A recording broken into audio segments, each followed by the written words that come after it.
The minivan, packed to the gills with boxes and the remnants of their old life, finally pulled up the long, winding driveway. Sarah, her hand resting on Tom's arm, felt a surge of something she hadn't felt in years. Hope. This was it. The Miller family's fresh start. Their dream home. The house loomed before them. A sprawling Victorian with intricate gingerbread trim and a turret that seemed to reach for the sky. It was old, certainly, with a grandeur that hinted at forgotten stories, but it was perfect. Tom, ever the optimist, beamed, his arm around Lily and Max, who were already bouncing with excitement. Lily, imaginative and sensitive, gasped at the sheer size of it, while Max, playful and observant, immediately spotted a gargoyle perched on a distant eave.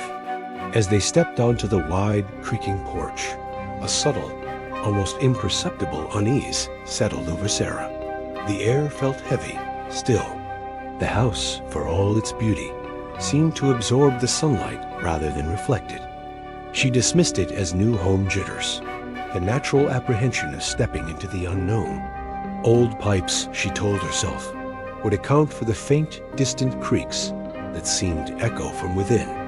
Fleeting shadows, easily attributed to the shifting afternoon sun, danced in her peripheral vision. Inside, the house was a labyrinth of high ceilings, echoing hallways, and rooms that stretched into unexpected corners. The children immediately darted off to explore, their excited shouts echoing through the vast space. Sarah, pragmatic and a touch skeptical by nature, began the familiar ritual of unpacking. In the master bedroom, a grand space with a large bay window, she knelt to open a box of linens. Her fingers brushed against something hard beneath a loose floorboard near the window. Curious, she pried it open. Inside, nestled in the dust, was a small antique locket. It was tarnished, its silver dulled by time. When she unclasped it, it swung open, revealing two empty oval spaces where photographs should have been. An inexplicable chill washed over her, a fleeting sense of profound sadness and an almost electrical jolt of fear. It was just an old trinket, she reasoned, a forgotten relic of a previous owner. She snapped it shut, the feeling lingering like a phantom touch, but she quickly tossed it into the box, eager to dismiss the unsettling sensation. Meanwhile, Lily and Max, their initial excitement undimmed, were exploring the grand staircase. Lily traced the intricate carvings on the banister, her finger following the swirling patterns. "Look, Max," she whispered, pointing. "It looks like an eye." Max, ever the realist, peered closer. "Nah, just a fancy swirl, Lel. Old houses have weird stuff." But as Lily looked, the pattern seemed to subtly shift, the carved lines on the wood appearing to deepen, forming a series of stylized, unblinking eyes that seemed to follow her gaze. She blinked, and they were just patterns again. Later, in their shared bedroom, as they unpacked their toys, Lily pointed to the ornate wallpaper. "More eyes, Max," she murmured, tracing a pattern that seemed to morph into another unblinking gaze. Max just rolled his eyes, absorbed in setting up his action figures. The family settled into their new life, the initial excitement slowly giving way to the comfortable rhythm of routine. The creaks became familiar, the shadows less startling. They were home, or so they believed. But the house, with its silent, watching eyes in the wallpaper and its forgotten, unsettling secrets hidden beneath the floorboards, was just beginning to stir. The initial thrill of the new house had settled into a comfortable routine. The creaks were just the house settling, the shadows merely tricks of the light. Sarah had even forgotten about the unsettling locket, buried deep in a box of forgotten linens. The stylized eyes in the wallpaper, Lily's playful discovery, were just part of the house's antique charm. Life in the Millers' dream home was, for a fleeting moment, perfectly normal. Then the mail arrived. It was a Tuesday, a crisp autumn morning. Tom, ever the early riser, brought in the stack of envelopes. Amidst the junk mail and bills, a single plain white envelope stood out. No return address. The Miller family name typed neatly, almost formally, on the front. Sarah opened it without much thought, expecting a welcome from a local business or a neighborhood association flyer. Inside was a single sheet of paper, thick and cream-colored. The words were typed, precise and impersonal. Welcome to the neighborhood. New neighbors. You've been watching. We like what we see. Sarah frowned, a small, uneasy knot forming in her stomach. Odd, she murmured, handing it to Tom. Some kind of quirky welcome committee? Tom chuckled, shrugging. Probably old Mrs. Henderson down the street. Heard she's a bit eccentric. Overly enthusiastic, maybe. He crumpled the letter, tossing it towards the recycling bin. Nothing to worry about. But Sarah's gaze lingered on the discarded paper. We've been watching. The phrase felt less like a friendly greeting and more like a pronouncement. She retrieved the letter, smoothing it out. And then she saw it. A single typed line at the bottom, almost an afterthought. Lily's collection of porcelain dolls, arranged so carefully in her window, is quite charming. Sarah's breath hitched. Lily's dolls. A small, unique collection, arranged in a very specific, almost ritualistic circle on her bedroom windowsill. A detail only visible from inside the house, or from a vantage point impossibly high, impossibly close. No neighbor, no casual passerby would ever know that. The knot in her stomach tightened, cold and hard. This wasn't a quirky welcome. This was different. At night, Lily came to Sarah's bedside, her small face pale in the moonlight. "Mommy," she whispered, her voice barely audible. "I saw someone in the garden again." Sarah sat up, her heart quickening. "Who, sweetie? The neighbor's cat?" Lily shook her head, her eyes wide.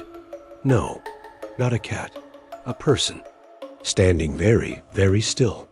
And they had very, very big eyes, Mommy. They glowed a little in the dark. And they were always looking at my window." Tom, roused by Lily's voice, mumbled from his side of the bed. "Just a dream, Lil. Go back to sleep." Max, in the bunk above Lily, stirred but didn't wake. Sarah pulled Lily closer, stroking her hair. "It's okay, sweetie. Just your imagination." But the image of Lily's dolls, the letter, and now Lily's chilling description played a discordant symphony in her mind. A few nights later, a piercing scream tore through the quiet house. It was Lily. Sarah and Tom burst into the children's room. Lily was huddled in her bed, trembling, pointing a shaking finger at her window. "He was there," she sobbed. "The person." He pressed his face against the glass. Tom rushed to the window, peering out into the moonlit garden. "Nothing. There's no one there, sweetie. You had a bad dream."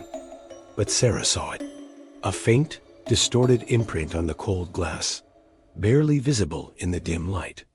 A smudge, yes, but shaped unnervingly like the outline of a face, pressed hard against the pane. It was gone with a single wipe, but the image was seared into her mind. The next morning, as Sarah made her coffee, her mind still reeling, she noticed something else.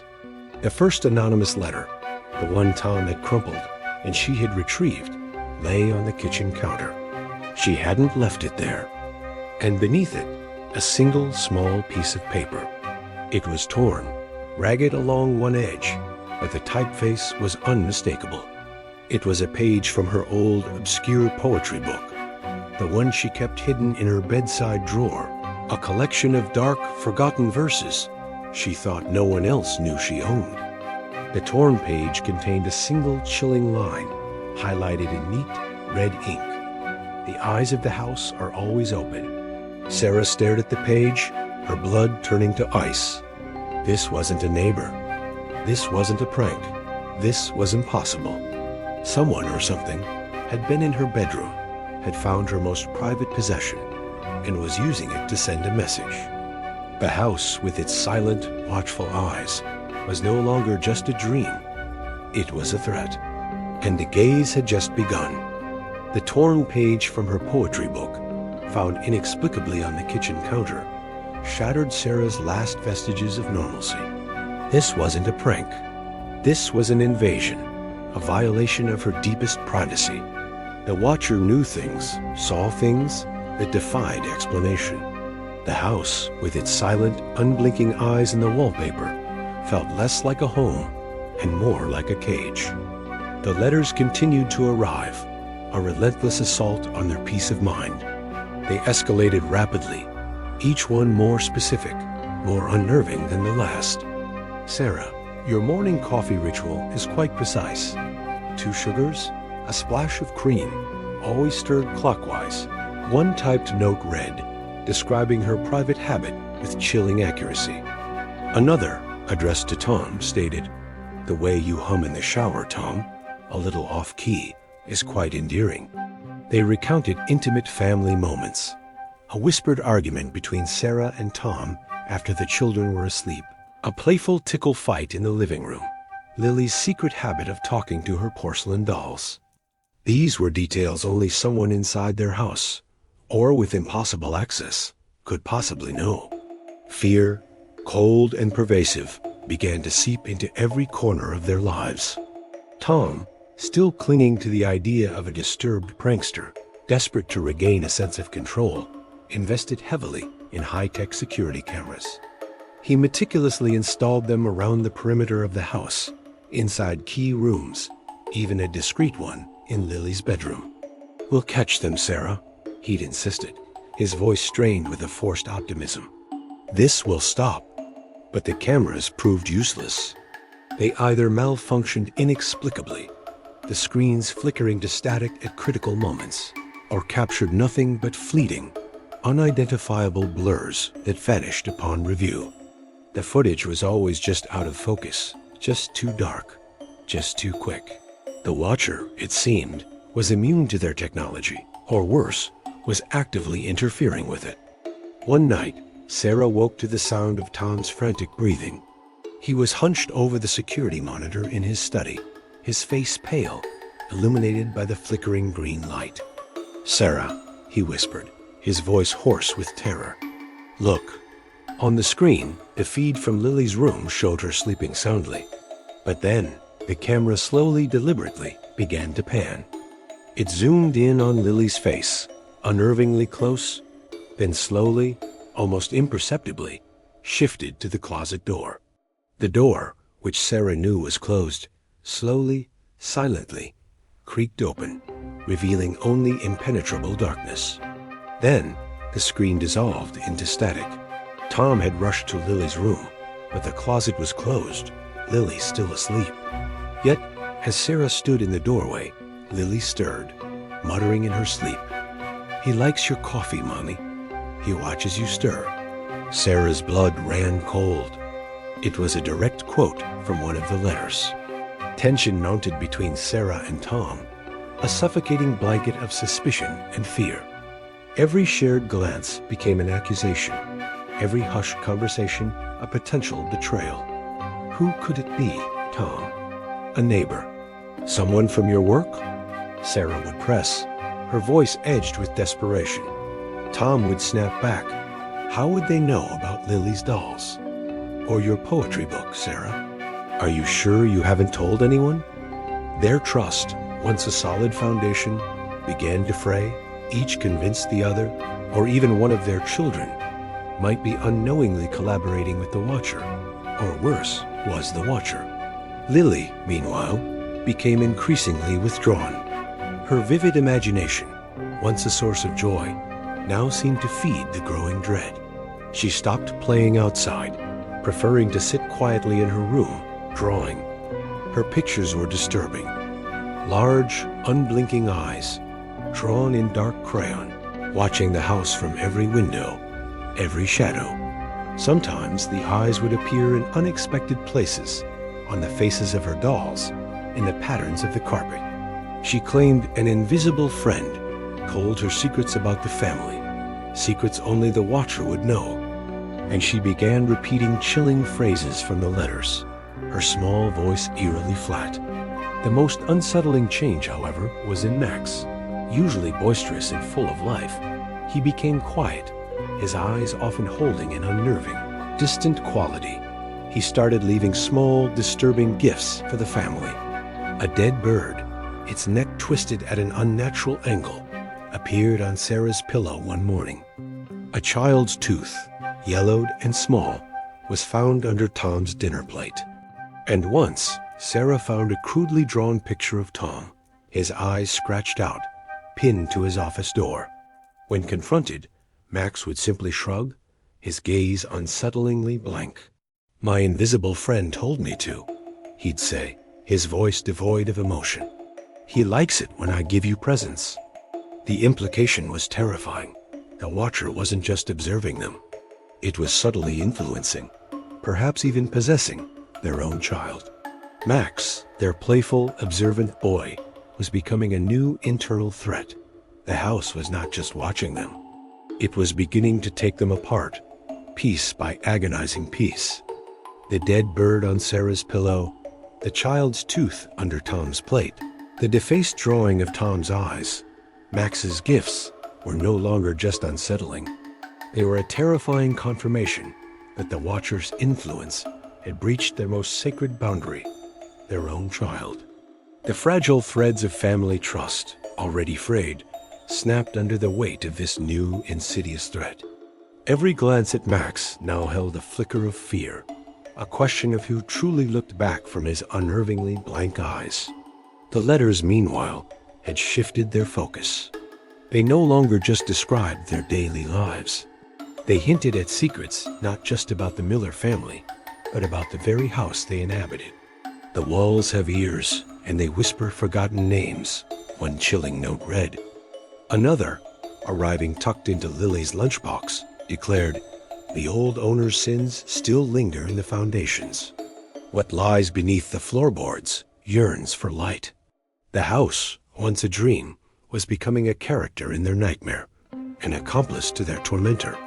Tom, desperate to find a mundane explanation for the escalating horror, clung to the idea of a disturbed prankster. He began to investigate the house's history, poring over old property deeds, dusty town records, and local archives. He uncovered vague, unsettling rumors about the previous owners, whispers of madness, of families driven to ruin, of disappearances that were never fully explained, always associated with the property. The house had a reputation, a dark stain on the town's quiet history. His investigation led him to the outskirts of town, to a dilapidated cottage shrouded in overgrown vines. It was the home of Mrs. Albright, an elderly, reclusive woman rumored to be a direct descendant of the house's original builders. She was frail, her eyes clouded with age, but when Tom mentioned the address, a flicker of something unsettling, recognition, fear, crossed her face. She tried to dissuade him from digging deeper, her voice raspy. That house, it has a way of holding on to things. A family curse, perhaps, or a pact made with the land itself centuries ago. Her eyes, surprisingly sharp, lingered on Tom with an unnerving intensity, as if assessing him, seeing something beyond his surface. She offered no concrete answers, only cryptic warnings that left Tom more disturbed than before. Back at the house, Sarah's paranoia festered, growing into a suffocating shroud. She suspected everyone, the friendly neighbor who brought over a casserole, the delivery driver, even the children's teachers. Her gaze would linger on Tom, searching for any sign of deception, any hint that he might be involved, or worse, that the watcher had found a way to manipulate him too. The idea of Max being influenced by an invisible friend gnawed at her, a terrifying possibility that chipped away at her maternal instincts. Driven by a desperate need for answers, Sarah returned to the attic, to the hidden compartment where she'd found the journal. She pulled it out, its leather cover feeling cold and heavy in her hands. The entries were increasingly frantic, filled with the previous owner's descent into madness. But now she saw them, crude, disturbing sketches scrawled in the margins.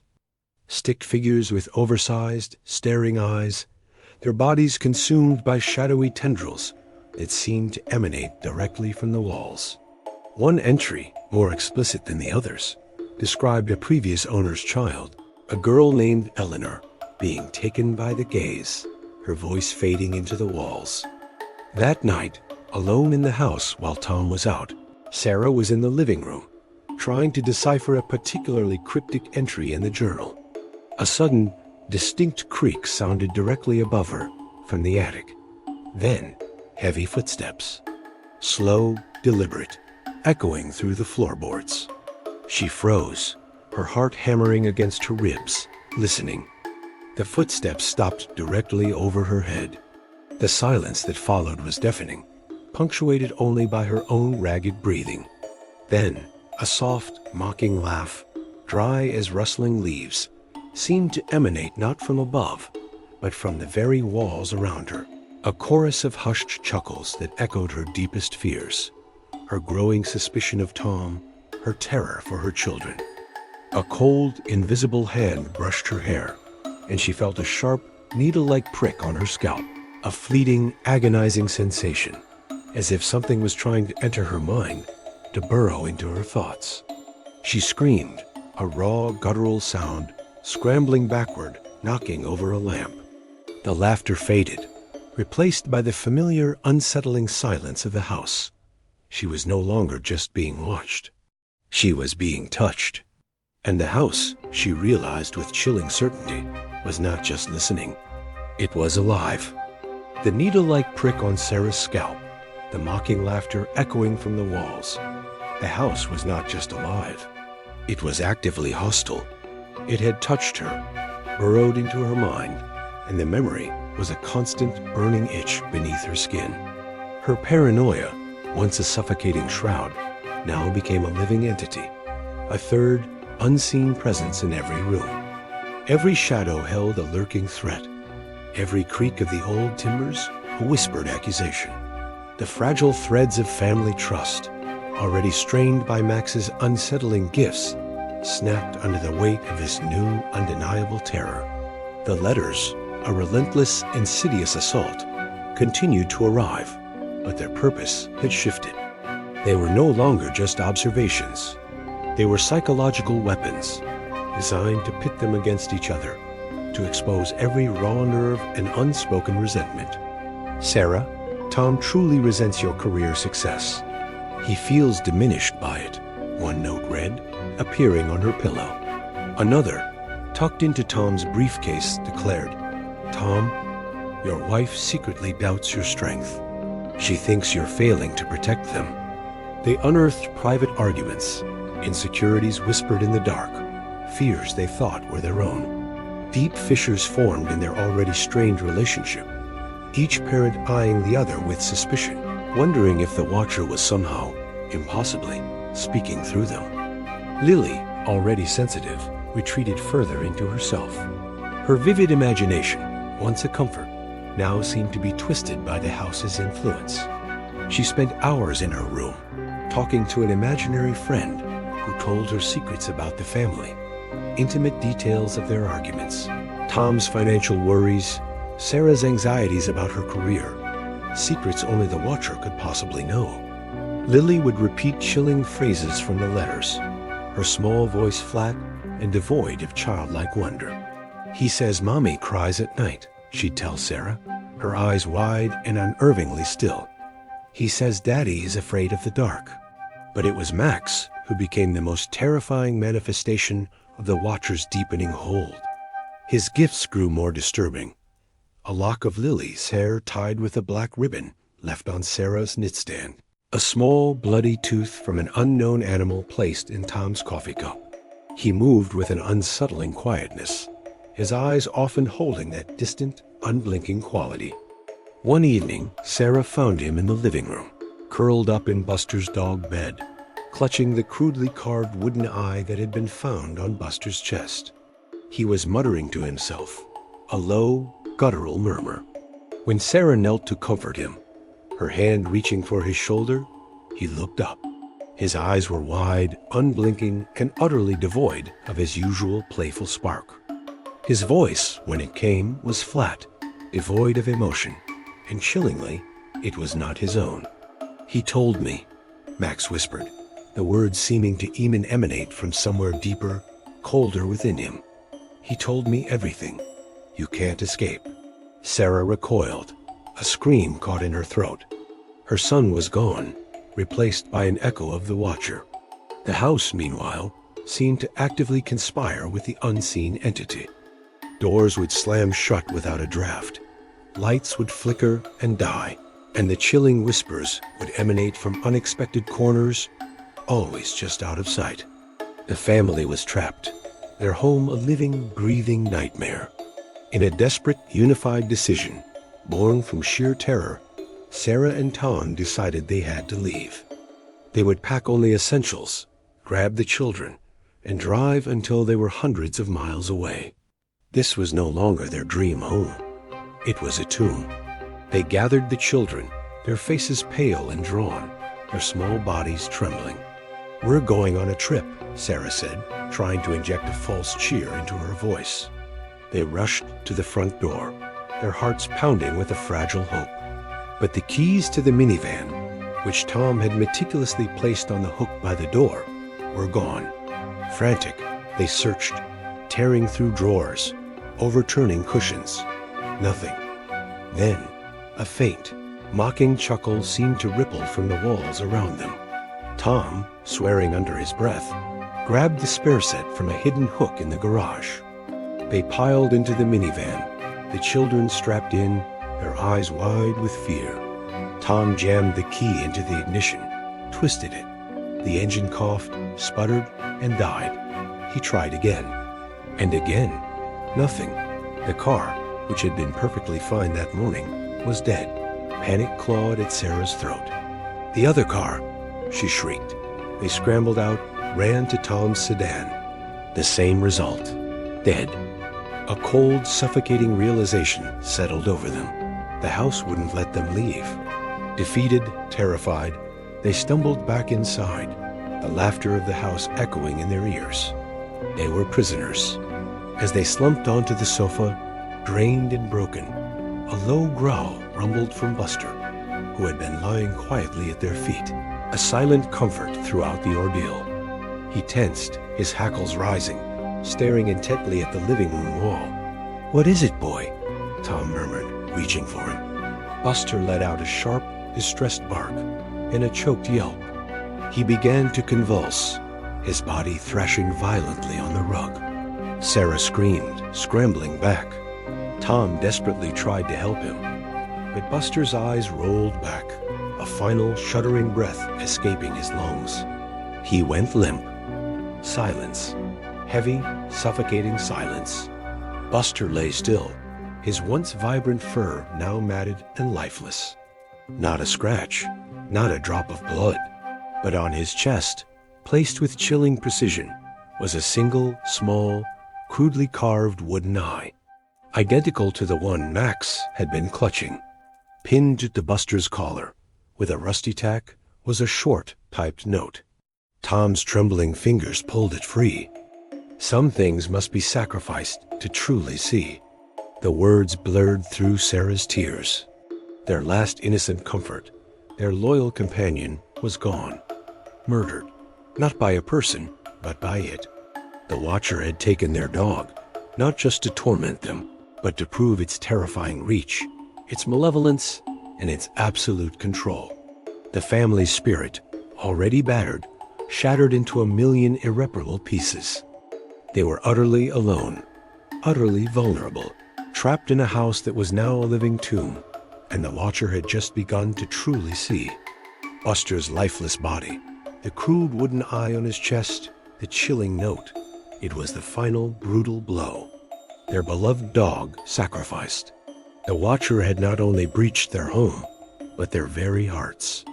The realization that the house wouldn't let them leave, that their cars were inexplicably dead, cemented their terrifying reality. They were prisoners. The Miller family, once a beacon of hope, was now a shattered, terrified unit, trapped in a living tomb. Grief and terror warred with a desperate, primal need for answers. They couldn't run, so they had to fight. Tom, his face gaunt, his eyes hollow, clutched the journal Sarah had found. "There has to be a way," he rasped, his voice raw. "A pattern. A weakness." Sarah, her own mind a whirlwind of paranoia and grief, nodded, her gaze flickering to Max, who sat silently, clutching the wooden eye, his eyes unnervingly blank. Lily, withdrawn and pale, huddled against Sarah, her small body trembling. They decided to set a trap. Using the cryptic hints from the Watcher's letters and the increasingly deranged entries in the journal, they tried to predict its next move. The letters often hinted at the attic or the basement as places of particular significance, areas where the Watcher seemed to have intimate access. They would lure it out. They would catch it. Their plan was meticulous, born of desperation. They decided on the attic, a vast, dusty space filled with forgotten relics. They spent hours rigging elaborate booby traps, tripwires connected to stacks of precariously balanced boxes, fishing lines strung across doorways, motion sensors linked to bright floodlights. They set up their last remaining functional security camera, positioning it to capture the entire attic space. Tom, his hands shaking, even smeared a sticky, luminous paint on potential entry points, hoping to catch a physical trace of their tormentor. "This is it," Tom whispered, his voice thick with a fragile hope as they retreated downstairs, leaving the attic in darkness. "We'll finally catch it." They huddled around the small security monitor in the living room, their breaths held, their eyes glued to the grainy black and white feed. Hours crawled by. The screen remained static. The house was unnervingly silent, a predatory stillness that felt heavier than any noise. Then a flicker, a brief, almost imperceptible shift on the screen. The booby traps, meticulously set, seemed to subtly disarm themselves. A tripwire sagged, a stack of boxes shifted, their balance inexplicably restored. The luminous paint, which should have glowed faintly, seemed to fade, as if absorbed by the very wood. The surveillance camera, moments later, began to distort, the image wavering and dissolving into a blizzard of static. The Watcher, it seemed, anticipated their every move. It was mocking them. A new letter, crisp and white, slid from under the living room door, landing silently on the rug. Sarah snatched it up, her fingers trembling. "Such clumsy attempts, dear Millers," it read, the typed words chillingly precise. "You forget. I am already here. I'm the walls. I am the floors. And I know your every thought." As Sarah finished reading, a deep, resonant hum began to vibrate through the floorboards. The house groaned, a low, guttural sound that seemed to emanate from its very foundations. Panic flared. This wasn't just a letter. This was a direct response. "The trap!" Tom yelled, his eyes wide with dawning horror. "It's backfiring." He scrambled to his feet, pulling Sarah and the children towards the hallway, towards the main staircase, their only escape route. But the house moved faster. As Tom rushed beneath the grand, antique chandelier hanging precariously in the foyer, a sudden, sharp crack echoed from above. The chains groaned, protesting. Tom looked up, his face contorted in terror. The chandelier, heavy and ornate, began to plummet. "Tom!" Sarah shrieked, shoving him with all her might. He stumbled forward, narrowly escaping the direct impact. The chandelier crashed to the marble floor with a deafening explosion of crystal and brass, sending shards of glass scattering like shrapnel. A searing pain erupted in Tom's left eye. He cried out, clutching his face, blood welling between his fingers. A jagged shard had grazed his eye, leaving him temporarily blinded, or worse. The Watcher had physically attacked him, targeting his sight, mirroring the eye motif that had plagued them since the beginning. As Tom collapsed, groaning in pain, Sarah looked up at the gaping hole in the ceiling where the chandelier had been. And for a fleeting moment, she saw them. Hundreds of tiny, unblinking eyes carved into the exposed wooden beams, into the very plaster. all staring down at them, watching their terror, their pain. And then she saw their own reflections in a dark, polished surface of a nearby antique cabinet. But they weren't their own reflections. Their eyes were wide, unblinking, filled with malevolence, and they were smiling unsettlingly, a grotesque, knowing grin. The watcher could mirror them. It could possess their appearances. It was already within them. The horrifying clarity settled over them like a shroud. The watcher wasn't just watching from outside. It was watching from within. It wasn't just influencing the house. It was the house. And it controlled their every move, their every thought, their every fear. They were not just trapped. They were being consumed. Tom lay on the shattered marble, clutching his eye, blood oozing between his fingers. The chandelier, a symbol of their shattered dream, lay in glittering ruin around him. Above, the exposed beams of the ceiling seemed to writhe with hundreds of tiny, unblinking eyes, carved into the wood, into the plaster, all staring down at their terror. And then, the grotesque reflection in the antique cabinet, their own faces distorted, malevolent, smiling. The horrifying clarity settled over Sarah like a shroud. The watcher wasn't just watching from outside. It wasn't just influencing the house. It was the house. And it controlled their every move, their every thought, their every fear. They were not just trapped. They were being consumed. Panic, raw and visceral, threatened to consume Sarah. But beneath it, a desperate, primal resolve solidified. Tom was injured. Max was eerily silent, clutching the wooden eye, and Lily was a trembling, silent shadow. Sarah was all they had left. There was no escape from this house. The cars were dead, the roads seemingly endless, loops back to their tormentor. The only way out was through. She dragged Tom, groaning, to the nearest sofa, pressing a makeshift bandage to his bleeding eye. "We have to understand it," she whispered, her voice hoarse. "How it works, how to stop it." Her gaze fell on the leather-bound journal, still clutched in Tom's hand. The journal. It holds the answers. Driven by a terrifying urgency, Sarah returned to the attic. The air was thick with dust and the lingering scent of old wood and something else, something cloying and organic. She ignored the unsettling feeling, the sense of unseen eyes upon her. Her fingers, trembling but determined, flipped through the journal's frantic entries. The true eyes are not seen, but felt. A cryptic phrase from the last letter echoed in her mind. She focused on the desperate scrawls, the crude sketches of stick figures consumed by shadowy tendrils. There had to be a pattern, a hidden message. Hours blurred into a feverish haze of deciphering. She noticed recurring symbols, small, almost imperceptible marks hidden within the elaborate flourishes of the previous owner's handwriting. A series of dots, a specific sequence of crossed lines. It was a code, a hidden blueprint.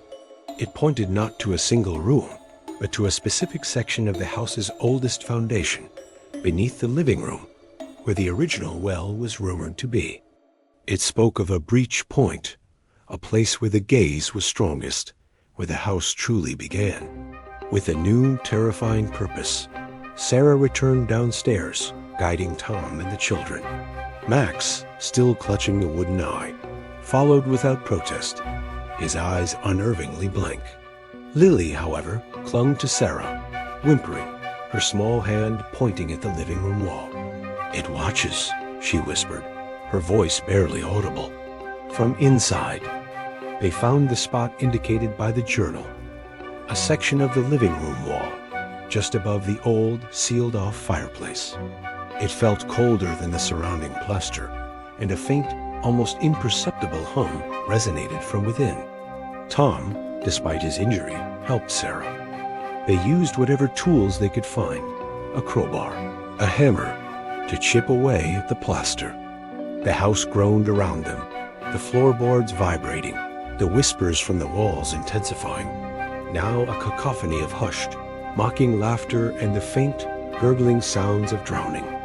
With a final desperate heave, a section of the wall gave way. It didn't reveal a simple hidden room.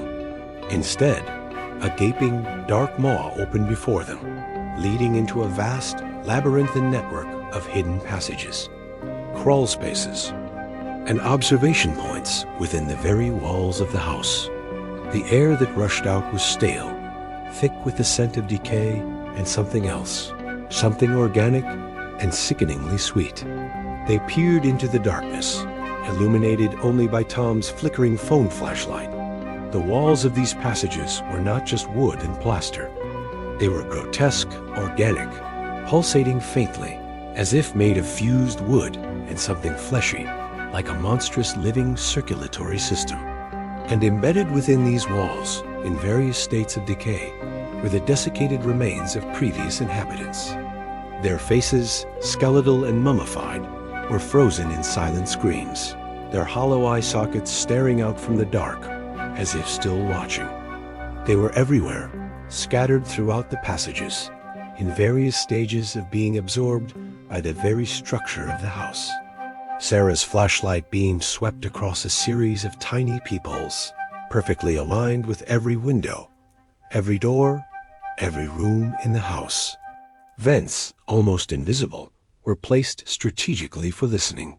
Crude makeshift living spaces, a rotting mattress, a rusted tin cup were built into the passages, revealing that the watcher wasn't just influencing the house. It had literally lived within its structure for generations, observing them from every angle. It wasn't just a house. It was a vast, sentient organism, a parasitic consciousness that had been feeding on the terror and despair of its inhabitants for centuries. Deep within the passages, scratched into a pulsating, fleshy section of the wall, they found the journal's final entry.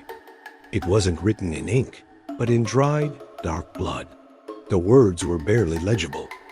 A desperate, final testament. It watches. It is. It consumes. It takes the eyes. It takes the voice. It takes everything. The entry detailed the previous owner's final moments of being consumed by the house, of being absorbed into its living walls, their consciousness becoming part of its malevolent gaze. The truth crashed down on them, absolute and horrifying. The watcher was not a person, not a ghost, not a curse. It was the house itself, a living, malevolent entity, infused with the trauma and despair of its past inhabitants, perhaps built on cursed land or designed to amplify negative emotions. The previous owners hadn't just moved out. They were driven mad, consumed, or simply disappeared into the house's insidious embrace, their very essence absorbed into its fabric. The letters were its voice, its way of communicating and manipulating, using their own fears and secrets against them, feeding on their escalating terror.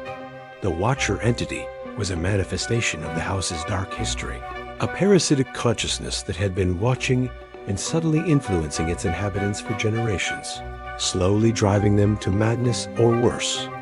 As they stood there, paralyzed by the horrific revelation, the walls of the passages began to subtly shift, the organic material pulsating faster, the desiccated faces embedded within them seeming to twist into grotesque smiles.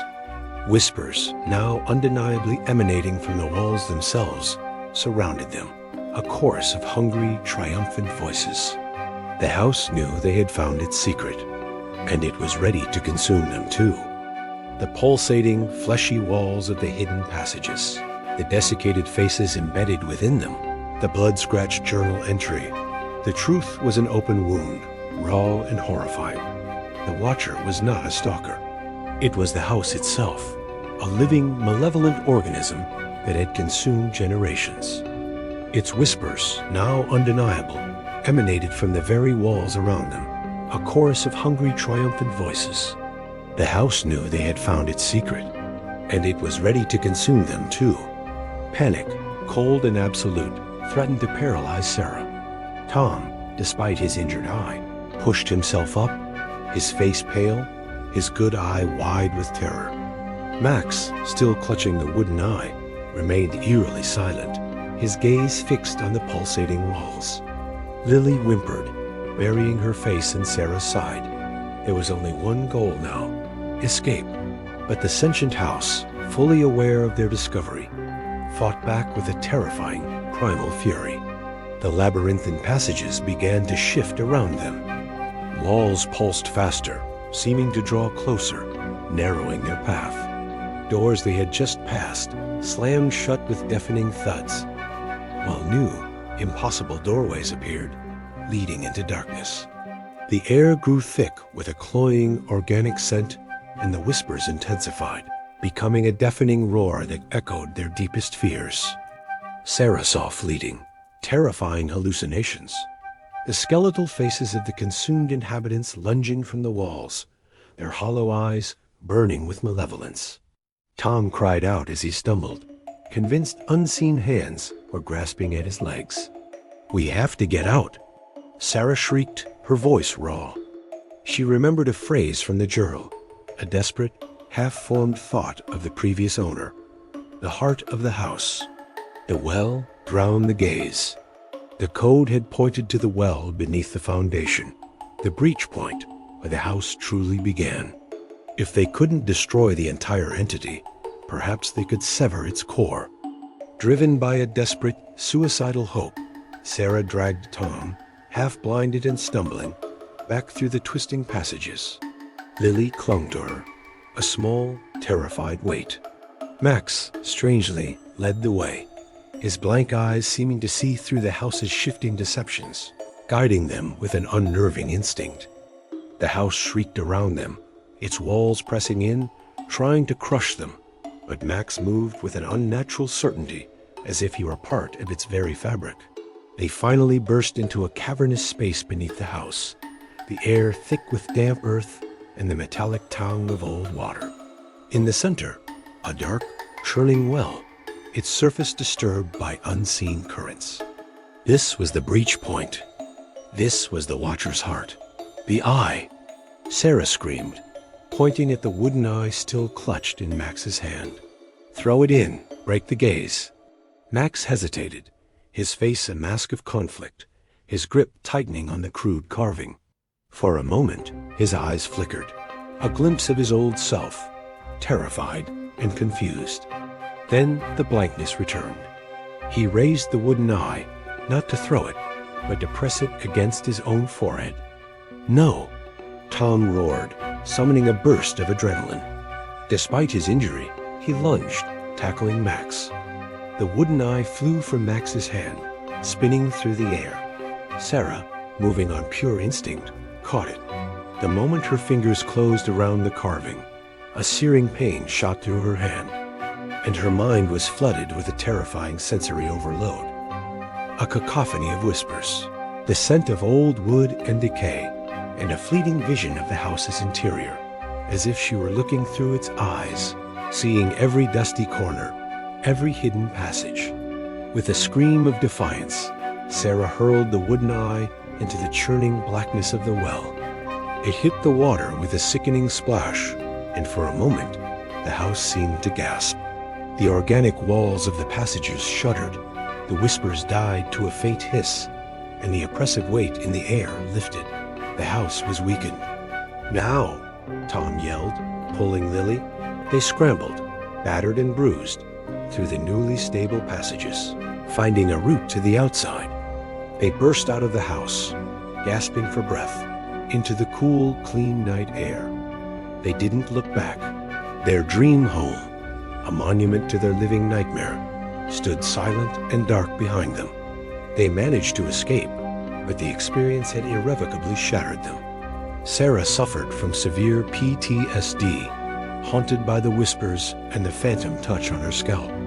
Tom, his left eye now permanently scarred and partially blind, was consumed by guilt, forever replaying the moments he failed to protect his family.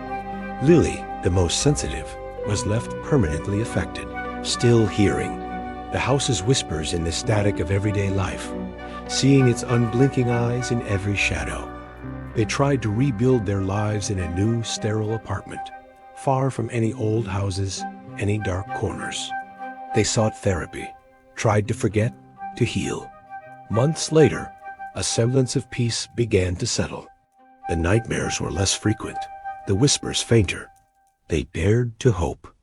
Then, one quiet afternoon, Sarah found Lily in her room, sitting on the floor, surrounded by colored pencils and large sheets of paper.